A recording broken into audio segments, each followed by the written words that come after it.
mahigit 300 taon na sakupin ng ating bansa at pahirapan ang mga mamamayang Pilipino ng mga dayuhang Kastila.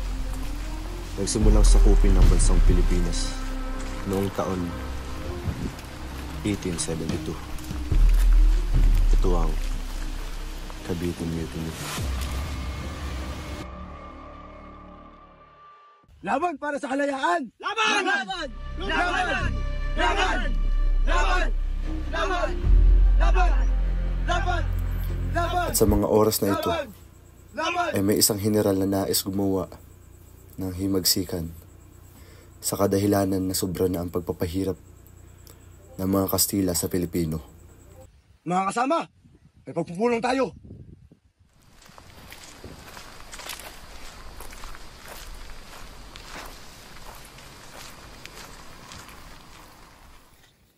Na ang pagpapahirap ng mga dayuhan. Tama! Tama! Hindi tayo papayag na ginaganito lang tayo. Ngunit paano tayo gagawa ng pangkulang ating mga tao at armas?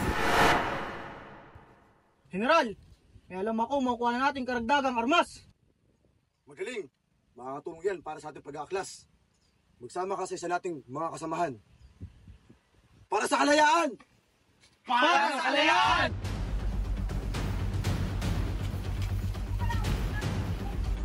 General, narito na ang mga karagdagang armas. Ano tama? Gamit natin yan sa pag-aaklas. At may isang general na nais tumulong sa pamumuno ni General Lamadrid at nais itong bigyan ng karagdagang tauhan upang makatulong sa pag-aalsa na mangyayari sa ika-20 ng Enero 1872 sa Cavite.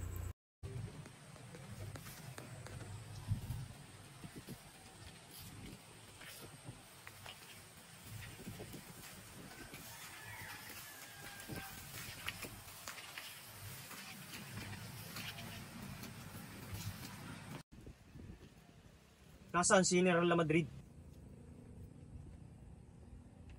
General, adya si General Salvador. Papasukin ang mga panawin. General, tuloy po kayo.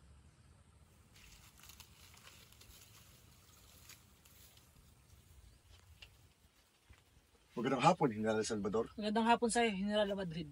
Maupo ka. Maraming salamat. Ano ang atin, General Salvador? Marahil alam mo na kung ano ang sadya ko dito. Tungkol ito sa pinaplano niyong pag-aaklas. Kailangan ko ng karagdagang tauhan para sa pag-aaklas. Handa ako magdagdag ng tauhan at may mga paparating pang tulong mula sa kabitin niyo.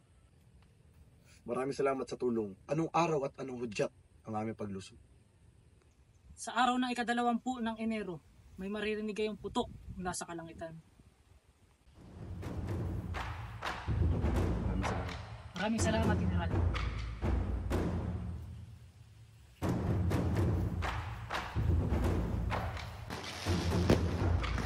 Gabi ng ika-20 ng Enero 1872.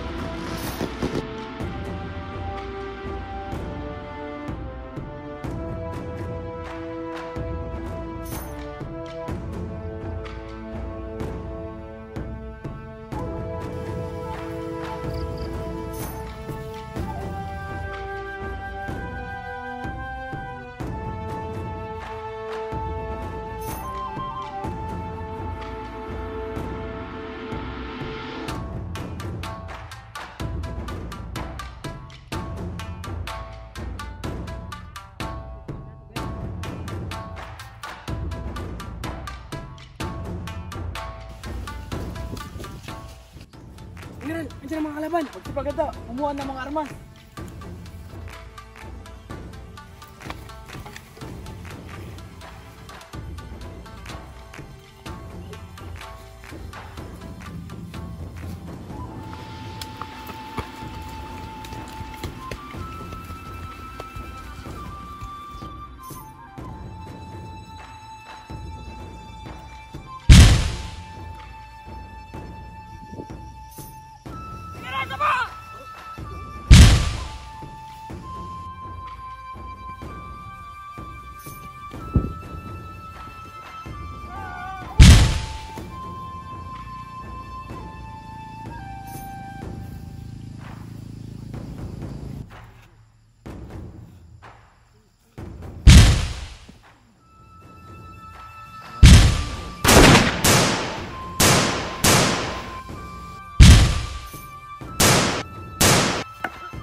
Dahil sa naganap na revolusyon, marami ang mga Pilipino ang nawalan ng buhay at isa na doon ang namumuno sa pag-aaklas na si General Lamadrid.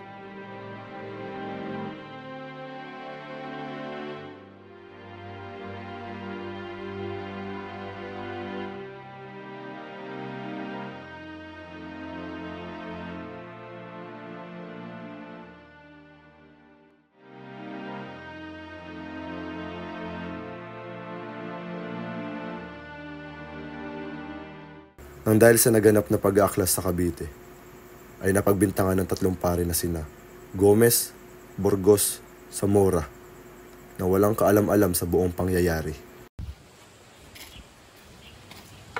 Anong sadya niyo dito, Padre Gomez? Nasaan ang inyong general? General, nasa labas po si Padre Gomez. Sige, papasukin mo siya rito. Susunod po, General. Tuloy po kayo, Padre Gomez. Magandang umaga po, Padre Gomez. Magandang umaga rin, general. Ano pong sadya natin, Padre Gomez? Maaari ko bang hingi ng reforma ng lupa para sa ating mga magsasaka? Papasukin ang mga magsasaka. Susunod po, General.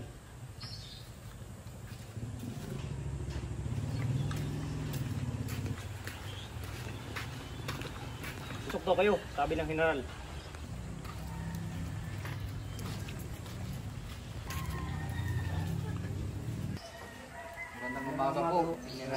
Magandang umaga sa inyo.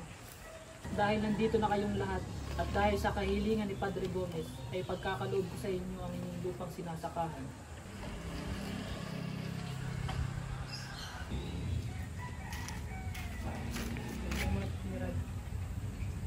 Maraming salamat po, General.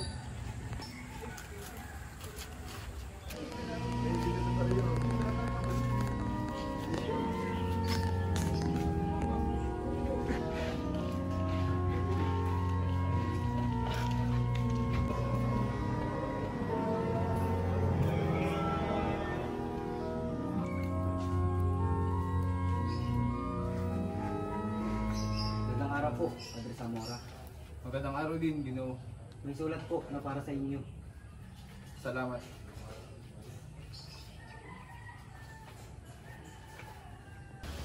General, may hinala kami ng tatlong pari ang namumuno sa pag-aaklas sa Cavite. Paano ka nakakasiguro? Kasi po may kahinainalang mensahe ang pinadala sa kanya. Kung gayon, kailangan natin arestuhin ang tatlong pare na ito. At kailangan pati. Agad na dinakip ang mga pari matapos sila mapagbintangan.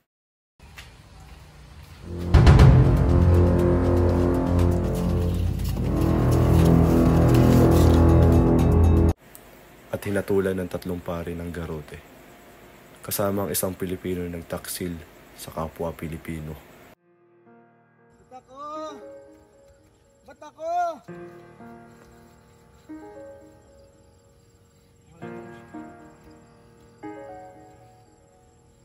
Mga sinungaling kayo!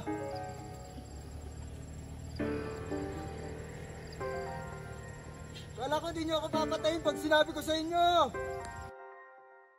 Mga sinungaling!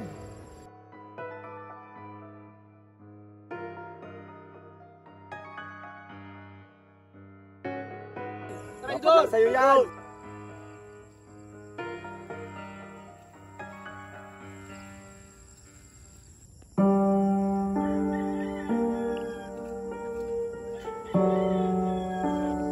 Tayo ay magtungo.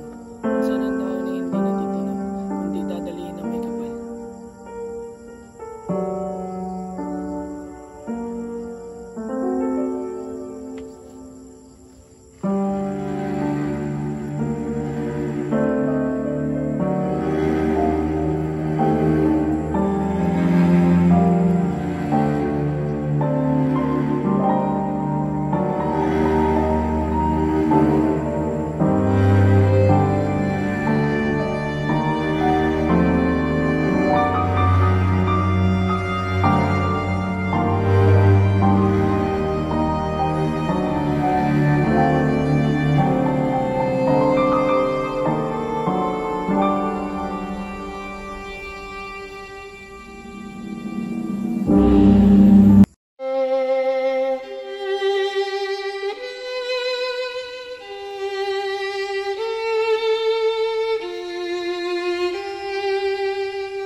ito.